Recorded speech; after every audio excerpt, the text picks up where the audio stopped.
በህዝብ ተወካዮች ምክር ቤት የ2019 በጀት ዓመት የፌዴራል መንግስት ረቂቅ በጀት ላይ ዝርዝር ውይይት አካሂዷል። የምክር ቤቱ የፕላን በጀትና ፋይናንስ ጉዳዮች ቋሚ ኮሚቴ ረቂቅ በጀቱን አስመልክቶ ማብራሪያ ያላቸውን ጥያቄዎች አቅርቦ በገንዘብ ሚኒስትሩ አህመድ ሺዴ ምላሽ ተሰጥቶባቸዋል። ውይይቱን የተከታተለው አንዱዓለም ተስፋዬ ተጨማሪ መረጃዎችን ሊነግረን በድጋሚ አግኝተነዋል። አንዱዓለም እንደምን ውለሃል? በድጋሚ መረጃዎችን መቀጠል ትችላለህ? አመሰግናለሁ። ምን ይችል እንግዲህ የኢፌድሪ የህዝብ ተወካዮች ምክር ቤት ዛሬ በ2019 ረቂቅ በጀት ላይ ዝርዝር ውይይት ከማለዳው አንስቶ አካሂዷል። በዚህ የዝርዝር ውይይት ላይ በተለይም የ2019 ረቂቅ በጀት ላይ አጠቃላይ የሚነሱ ጉዳዮችንና እንዲሁም በረቂቅ በጀቱ ዝርዝር ጉዳዮች ላይ ባለፉት ጊዜያት ግምገማ እንዲሁም ደግሞ የተለያዩ ባለድርሻ አካላትን ጠርቶ ውይይትና ግብዓት ሲያሰባስብ የቆየው የምክር ቤቱ የፕላን ልማትና በጀት ጉዳዮች ቋሚ ኮሚቴ አጠቃላይ ያሉትንና ሀሳቦችና ጥያቄዎችን ጠቅለል አድርጎ ያቀረበበት ነው። በዛሬው የህዝብ ተወካዮች ምክር ቤት ማለት ነው።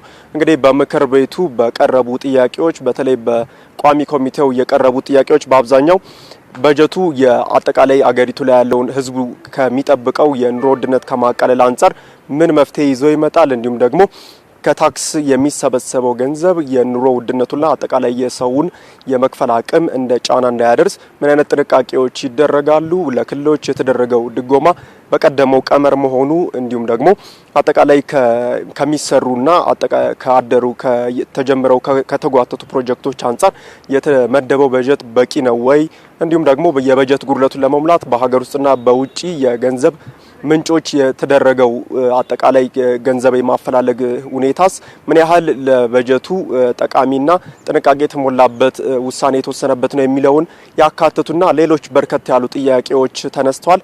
እንዲሁም ደግሞ ከቋሚ ኮሚቴ ውጪ የሌሎች ጥያቄዎችን ደግሞ በርከት ያሉ የምክር ቤት አባላት በዛሬው መድረክ ላይ አንስተው የገንዘብ ሚኒስትሩ አህመድ ሺዴ ምላሽ እና ማብራሪያ እንዲሰጡባቸው አድርገዋል። በተለይ ደግሞ ሚኒስትሩ የ2019 ረቂቅ በጀቱ አጠቃላይ የተዋቀረበትን መንገድ ለምክር ቤቱ ሰፋ ያለ ማብራሪያ ነው የሰጡት።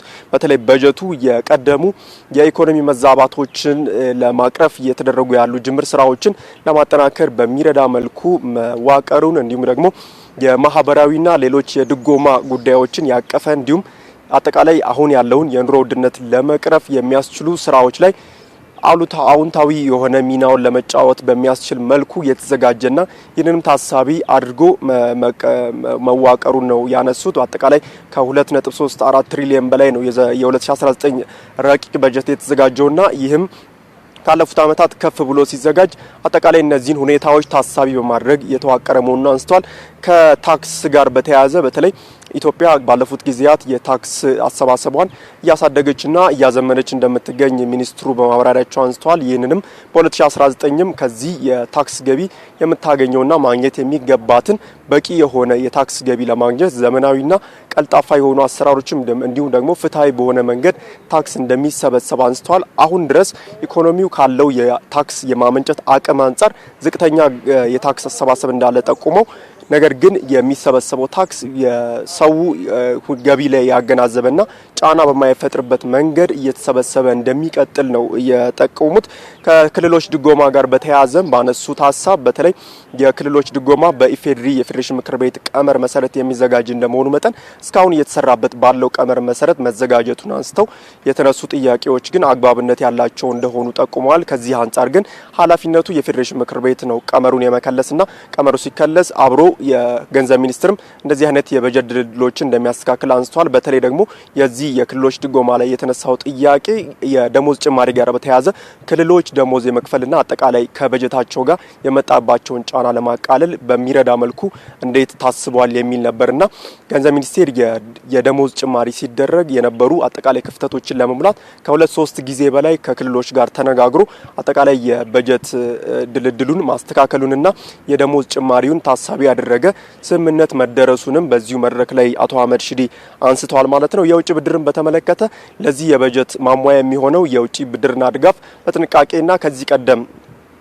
መንግስት ባለፉት 5 ዓመታት እየሰራ በመጣባቸው መንገድ የሀገሪቱን አጠቃላይ የመክፈል አቅም ያገናዘበ እንዲሁም ደግሞ የወለድ ምጣኔውንና አጠቃላይ የኢኮኖሚውንም ሁኔታ ግንዛቤ ውስጥ ያስገባ የብድር ሁኔታ እንደሚኖርና አብዛኛው ግን ከድጋፍ የሚገኝ ገንዘብ እንደሚሆን በንግግራቸው ጠቁመዋል። የሀገር ውስጡን በተመለከተ ደግሞ ባለፉት ዓመታት ከፍተኛ የሆነ የሀገር ውስጥ ብድርን ቅናሽ ለማድረግ የተሰራውን ስራ አብራርተዋል። በተለይ ደግሞ መንግስት ከሀገር ውስጥ የሚበደረው ብድር የግሉ ዘርፍ ሊያገኘው የሚገባውን ብድር እንዳይጎዳ ለማድረግ የተሰሩ ስራዎችን በንግግራቸው ጠቅመዋል። አሁንም በዚህኛው በጀት ዓመት ላይ ይህንኑ ተጠናክሮ እንደሚቀጥል በተለይ ደግሞ የሚወሰደውን በጀት ከመቀነስ ባለፈ መንግስት የሚወስደውን በጀት ወለዱን ከግል ጋር ተቀራራቢ በሆነ መንገድ እንደሚወስድና ይህም መሆኑ ደግሞ አጠቃላይ ከግል ከሀገር ውስጥ የሚበደረውን ብድር ከፍ እንዳያደርግ በራሱ የመቆጣጠሪያ መንገድ እንደሚያበጅለት ጭምር በንግግራቸውና በማብራሪያቸው ጠቅሰዋል ማለት ነው። ከዚህም በተጨማሪ በአጠቃላይ ከምክር ቤቱ የተነሱ ጥያቄዎች በተለይ ከመንገድ ጋር የተያዙ ሰፋ ያሉ ጥያቄዎች ተነስተዋል።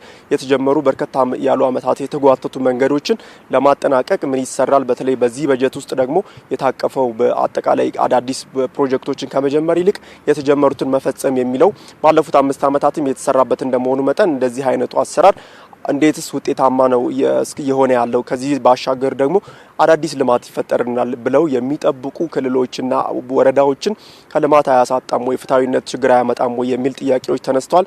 የገንዘብ ሚኒስትሩም በዚህ ላይ ምላሽ ሰጥቷል። በተለይ ከመንገድ ጋርና ከተጓተቱ ፕሮጀክቶች ጋር በተያያዘ በየአመቱ በጀት እንደሚመደብ አንስተው ይህንን በጀት በተገቢው መንገድ ጥቅም ላይ እንደሚውል ለማረጋገጥ የሚሰራውን ስራ አጠናክሮ መቀጠል እንደሚያስፈልግ በዚህ ረገድ ምክር ቤቱም በየቦታው ክትትል በሚያደርግበት ጊዜ ይህንን ነገር በመቆጣጠር ረገድ አስፈጻሚውን አካል እንዲያግዝም ጭምር ጠይቀዋል። ከዚህ ባሻገር ግን የነበሩ አጠቃላይ ያሉ ፕሮጀክቶች በተለይ ከመንገድ ጋር በተያያዘ የሚነሱ ሰፋ ያሉ ጥያቄዎች አጠቃላይ ሁሉንም ለመመለስ ከ2 ትሪሊዮን በላይ በጀት እንደሚጠይቅና ይህ ደግሞ አስቸጋሪ እንደሚሆን አንስተው ቀስ በቀስ ችግሮቹን ለመፍታት ጥረት እንደሚደረግ ጠቁመዋል። እንግዲህ በ2019 ረቂቅ በጀት ላይ እነዚህን ጨምሮ በርከት ያሉ የማህበራዊ ኢኮኖሚያዊ ጥያቄዎችን የሚመልሱ አጠቃላይ የረቂቅ በጀት መዋቅሮች መሰራታቸውን ጠቁመዋል። የተጀመረውንም ባለፉት ዓመታት እየተገበረ የመጣውን የማክሮ ኢኮኖሚ ማሻሻያ በተጠናከረ መልኩ ለማስቀጠልና ለማስፈጸም ግቡን እንዲመታ ለማድረግ የታሰበ በጀት እንደሆነም አስረድተዋል ማለት ነው። ለአሁን ያለኝ መረጃ ይህንን ይመስላል። ምንችል ወደ አንተ እንመለስ። ባልደረባችን አንዱ ዓለም ተስፋዬ ለመረጃ አመሰግናለሁ። መልካም ቀን ይሁንልህ።